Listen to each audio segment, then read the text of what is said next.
السلام علیکم۔ ام المومنین ام سلمہ رضی اللہ تعالیٰ عنہ کہتی ہیں کہ ام سلیم رضی اللہ تعالیٰ عنہ نبی کریم صلی اللہ علیہ وسلم کے پاس آئیں اور آپ سے پوچھا کہ اگر عورت خواب میں وہی دیکھے جیسا مرد دیکھتا ہے تو کیا کرے؟ آپ صلی اللہ علیہ وسلم نے فرمایا، ہاں جب پانی یعنی منی دیکھے تو غسل کرے۔ میں نے ام سلیم رضی اللہ تعالیٰ عنہ سے کہا کہ تم نے تو عورتوں کو رسوا کیا، یعنی ان کی جگ ہنسائی کا سامان مہیا کر دیا، کیا عورت کو بھی احترام ہوتا ہے؟ نبی کریم صلی اللہ علیہ وسلم نے فرمایا، تمہارا بھلا ہو، اگر ایسا نہیں ہوتا تو کس طرح بچہ اس کے مشابہ ہوتا ہے؟ تو معلوم ہوا کہ بچہ کی پیدائش میں مرد اور عورت دونوں کا نطفہ شریک ہوتا ہے، اور جب عورت کی منی بھی ثابت ہوئی تو خواب میں اس کی منی کا نکلنا کیا بعید ہے جیسے مرد کی منی نکلتی ہے۔ حضرت محمد صلی اللہ علیہ وسلم سے یہ سوال کرنے والی عورت آپ صلی اللہ علیہ وسلم کی رضائی خالہ، جو کہ حضرت انس کی ماں، جس کے چلنے کی آواز آپ صلی اللہ علیہ وسلم نے جنت میں سنی تھی، اللہ تعالیٰ نے اس عورت کو بہت سی بہادری اور ہمت دے رکھی تھی کہ جنگ میں ام سلیم قیدیوں کو مرہم پٹی اور پانی پلانے میں نبی کریم صلی اللہ علیہ وسلم کا خوب ساتھ دیا کرتی تھی، جس نے جنگوں میں اثار و قربانی کی مثالیں قائم کر کے رکھ دی تھی۔ جب نبی کریم صلی اللہ علیہ وسلم نے ہجرت کی تھی، اس وقت ام سلیم نے اسلام قبول کیا تھا، وہ مدینہ کی تھی۔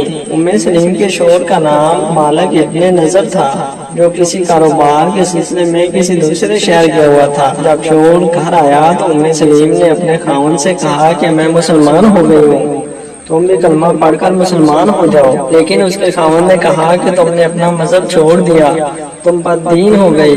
ام سلیم نے کہا کہ میں بد دین نہیں ہوئی ہوں، بلکہ میں نے سیدھا راستہ چن لیا ہے۔ اس کے شوہر نے دین اسلام کی دعوت قبول نہ کرتے ہوئے صاف صاف انکار کر دیا۔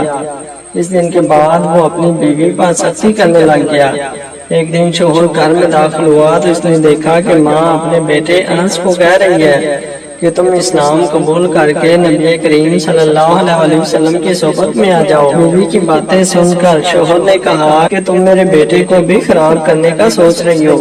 یہ بات سن کر ام سلیم نے کہا کہ میں اپنے بیٹے کو خراب نہیں کر رہی، بلکہ میں اپنے بیٹے کو حق پہ بلا رہی ہوں تاکہ وہ بھی حق پر جمع رہے۔ ایک دن مالک اپنے گھر سے ملک شام کی طرف چلا جاتا ہے، جہاں رستے میں اس کو کوئی قتل کر دیتا ہے۔ حضور اکرم صلی اللہ علیہ وسلم جب ہجرت کر کے مدینہ میں آئے تھے تو سب نے آپ صلی اللہ علیہ وسلم کی خدمت میں اپنی توفیق کے مطابق کچھ نہ کچھ تحفہ دیا تھا، اور ام سلیم نے سوچا کہ میں آقا دو جہاں کے لیے کیا کر سکتی ہوں۔ ام سلیم نے اپنے بیٹے حضرت انس کو آپ صلی اللہ علیہ وسلم کی خدمت میں پیش کرتے ہوئے عرض کیا، یا رسول اللہ، آج کے بعد میرا بیٹا آپ کا خادم ہے۔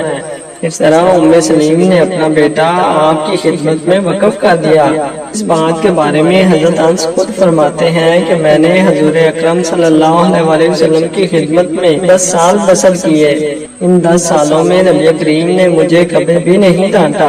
ام سلیم بیوہ ہو چکی تھی۔ مدینہ کے ایک شخص جس کا نام ابو طلحہ تھا، جو ابھی تک مشرک ہی تھا، ابو طلحہ اپنا رشتہ لے کر ام سلیم کے پاس آیا۔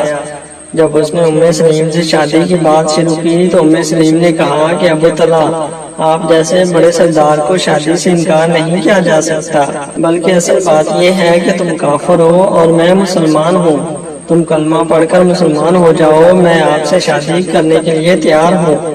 ابو طلحہ نے کہا کہ میں آپ کو سونے اور چاندی کا حق میں دینے کو تیار ہوں۔ ام سلیم نے بتایا، مجھے کسی چیز کی طلب نہیں، مجھے بس یہ ہے کہ تم سلام قبول کر لو، میرے لیے یہی سب کچھ ہے۔ مجھے آپ سے شادی کرنے کے لیے کوئی شکوہ نہیں، بلکہ مجھے اعتراض یہ ہے کہ تم بت کی پوجا کرتے ہو، جس بت کو فلاں قبیلے کا حبشی غلام بناتا ہے۔ یہ بت آپ کو کوئی نفع یا نقصان نہیں پہنچا سکتا، آپ پھر بھی اس کی عبادت میں لگے ہوئے ہیں۔ ام سلیم کی بات سن کر وہ ایک دن حضور اکرم صلی اللہ علیہ وسلم کی خدمت میں پیش ہو کر سلام قبول کر لیا۔ یہ اسلام کی پہلی شادی تھی جس میں مہر اسلام قبول کرنا طے پایا تھا۔ ام سلیم رضی اللہ تعالیٰ عنہ اور حضرت ابو طلحہ رضی اللہ تعالیٰ عنہ کو اللہ تعالیٰ نے ایک لڑکا عطا کیا جس کا نام انہوں نے ابو عمیر رکھا تھا۔ جب آقا دو جہاں ام سلیم کے گھر تشریف لے جاتے تو ابو عمیر سے دل کی باتیں کیا کرتے تھے اور ان کے ساتھ کھیلا کرتے تھے۔ ایک دفعہ ابو عمیر بیمار ہو گئے۔ دوسری طرف حضرت ابو طلحہ رضی اللہ تعالیٰ عنہ فجر کی نماز حضور کے ہمراہ ہی ادا کرتے تھے۔ گھر آ کر کھانا کھاتے، معمول کا کام کرتے اور پھر ظہر کے وقت نماز کے لیے چلے جاتے، پھر گھر عشاء کی نماز ادا کر کے ہی آتے۔ ایک دن حضور اکرم صلی اللہ علیہ وسلم ابو عمیر کے پاس ہی تھے کہ بیماری بہت ہی بڑھ گئی، جس کی وجہ سے ابو عمیر کی روح پرواز کر گئی۔ ام سلیم نے اس کی موت کا کسی کو نہ بتاتے ہوئے اپنے گھر والوں سے کہا کہ کوئی بھی رونا دھونا شروع نہ کرے۔ ابو طلحہ گھر میں آئے تھے تو ابو طلحہ نے بچے کا حال چال پوچھا تو ام سلیم نے جواب دیا کہ پہلے سے کافی بہتر ہے۔ ام سلیم نے سب کو کہہ دیا کہ کوئی ابو طلحہ کو بچے کی موت کے بارے میں نہ بتائے، میں خود اس کو بتاؤں گی۔ ام سلیم نے ابو طلحہ کے لیے کھانا تیار کیا۔ جب وہ گھر آئے تو ان کے ساتھ کچھ اور ساتھی بھی تھے، ان کو کھانا دیا۔ سب نے کھانا کھایا تو ابو طلحہ کے سب ساتھی گھر سے کھانا کھا کر چلے گئے۔ جب سب چلے گئے تو ام سلیم نے اپنے جسم کو خوشبو لگا کر تیار کیا۔ جب وہ اپنے خاوند کے پاس آئی تو خاوند بھی اس کی خوشبو سے اس کی طرف مائل ہو گئے۔ جب رات کافی گزر گئی تو ام سلیم نے ابو طلحہ سے کہا کہ آج ایک عجیب واقعہ ہوا کہ اللہ تعالیٰ نے ہمارے بچے کو اپنے پاس بلا لیا، ہمارا بچہ فوت ہو گیا۔ ام سلیم کی بات کو سن کر ابو طلحہ غصے میں آ کر کہنے لگے، آپ نے اس بات کو راز میں کیوں رکھا؟ پھر ابو طلحہ نماز فجر ادا کرنے کے لیے حضور کے پاس گئے۔ نماز فجر ادا کرنے کے بعد ابو طلحہ نے سارا قصہ سنایا تو اللہ تعالیٰ کے آخری نبی نے فرمایا کہ اللہ تعالیٰ تمہاری اس رات میں برکت عطا فرمائے گا۔ چنانچہ اس رات ام سلیم رضی اللہ تعالیٰ عنہ حمل سے ہو گئی۔ جب بچے کی ولادت ہوئی تو سب سے پہلے اس کو نبی کریم صلی اللہ علیہ وسلم کی خدمت میں پیش کیا گیا۔